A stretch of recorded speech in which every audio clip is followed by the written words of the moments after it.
नमस्कार व्यूअर्स, स्वागत है आपका एक और नई वीडियो में। आज की वीडियो में हम बात करेंगे ब्रह्म के बारे में। लास्ट वीडियो में हमने व्यक्तिगत आत्मा के बारे में संक्षेप में बात कर ली थी। तो चलिए शुरू करते हैं आज का वीडियो। वस्तुगत पक्ष में परम सत्य को ही ब्रह्म कहा जाता है। यह शब्द बृहत् धातु से बना है, जिसका अर्थ है विकसित होना। शुरुआत में इसका मतलब बलिदान था, फिर प्रार्थना, और फिर इसने परम वास्तविकता का अपना वर्तमान अर्थ प्राप्त कर लिया, जो इस दुनिया के रूप में विकसित होता है। ब्रह्म वह है जो अनायास ही प्रकृति और आत्मा के रूप में प्रकट होता है। यह इस ब्रह्मांड का परम कारण है। छांदोग्य उपनिषद में इसे गुप्त रूप से तज्जलन के रूप में वर्णित किया गया है, जिसका मतलब वह यानी तत्, जिससे दुनिया उत्पन्न होती है यानी जा, जिसमें यह लौटती है यानी ला, और जिसके द्वारा यह जीवित है यानी अन्न, अर्थात तज्जलन। तैत्तिरीय उपनिषद में ब्रह्म को उस रूप में परिभाषित किया गया है जिससे सभी प्राणी पैदा होते हैं, जिसके द्वारा वे रहते हैं और जिसमें वे पुनः समाहित हो जाते हैं। तत्वों का विकास इस क्रम में दिया गया है। ब्रह्म से आकाश, आकाश से वायु, वायु से अग्नि, अग्नि से जल और जल से पृथ्वी उत्पन्न होती है। लेकिन विकास का वास्तविक सिद्धांत तैत्तिरीय उपनिषद में 5 कोशों के सिद्धांत में दिया गया है। सबसे निचला स्तर पदार्थ यानी अन्नमय का है। पदार्थ अचेतन और मृत है और जीवन का हिसाब नहीं दे सकता। यह पूर्णतः भौतिक तल पर है। ब्रह्म पदार्थ से संतुष्ट नहीं रह सकता। पदार्थ का उद्देश्य तभी पूरा होता है जब जीवन विकसित होता है। अतः पदार्थ की सर्वोच्च अवस्था जीवन है। पदार्थ जीवन का कारण नहीं बन सकता, फिर भी पदार्थ के बिना कोई जीवन नहीं हो सकता। इस इनऑर्गेनिक पदार्थ को जैविक जीवन में बदलना होगा। अतः विकास की दूसरी अवस्था जीवन यानी प्राणमय है। अब हम जैविक धरातल पर हैं। वनस्पति जीवन यानी औषधाय सबसे पहले उभरता है, पर विकसित होने के लिए वनस्पति जीवन को पशु जीवन की ओर ले जाना होगा। वनस्पति उत्पादों को जीवित पशु कोशिकाओं में परिवर्तित होना होगा। जीवन ब्रह्मांड में व्याप्त है और मनुष्य को शेष सृष्टि से बांधता है। लेकिन जीवन की नियति तभी पूरी होती है जब चेतना विकसित होती है। इसलिए विकास की तीसरी अवस्था मन या अवधारणात्मक चेतना, जिसे मनोमय कहते हैं, वह है। यहां हम मानसिक या मनोवैज्ञानिक स्तर पर हैं। यह स्थिति निचले जानवरों द्वारा मनुष्यों के साथ साझा की जाती है।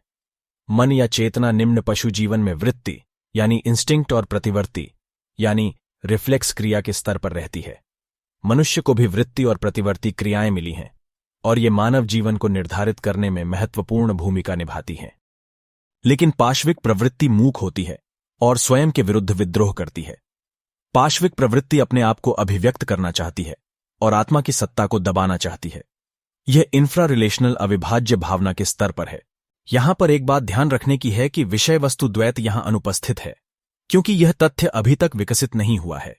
इस सहज चेतना का गोल तभी पूरा होगा जब एक उच्च सिद्धांत विकसित हो जाएगा, जहां चेतना आत्मचेतन या तर्क संगत बन जाएगी। इसलिए विकास की चौथी अवस्था आत्मजागरूक कारण यानी विज्ञानमय है। यहां हम आध्यात्मिक स्तर पर हैं। इस पर मनुष्य का एकमात्र एकाधिकार है। इस अवस्था में ही तर्क आत्मचेतन हो जाता है और यही तथ्य मनुष्य को निचले जानवरों से अलग करता है। कला, विज्ञान, सौंदर्य शास्त्र, नैतिकता, कविता, दर्शन, धर्म सभी इसी अवस्था में संभव होते हैं। इस अवस्था में ज्ञाता, ज्ञान और ज्ञेय की अनुभवजन्य त्रिमूर्ति यानी ट्रिनिटी विकसित हो गई है। लेकिन यह भी काफी नहीं होगा।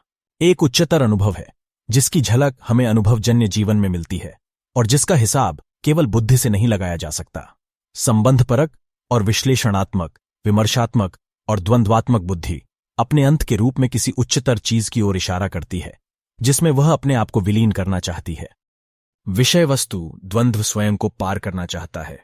ऐसा नहीं है कि वह उस सहज अविभाज्य भावना पर वापस लौटना चाहता है जिसे वह बहुत पीछे छोड़ चुका है, बल्कि वह अपने आप को पूर्ण आनंद के निवास में विलीन करके अपनी नियति को पूरा करना चाहता है, जहां द्वैत और बहुलता का कोई निशान नहीं है। इसलिए विकास की 5वीं और उच्चतम अवस्था अद्वैत आनंद यानी आनंदमय है। यहां हम रहस्यवादी स्तर पर हैं। ज्ञाता, ज्ञेय और ज्ञान की अनुभवजन्य त्रिमूर्ति को एक पारलौकिक एकता में मिला दिया गया है। यहीं फिलॉसफी यानी दर्शन समाप्त हो जाता है।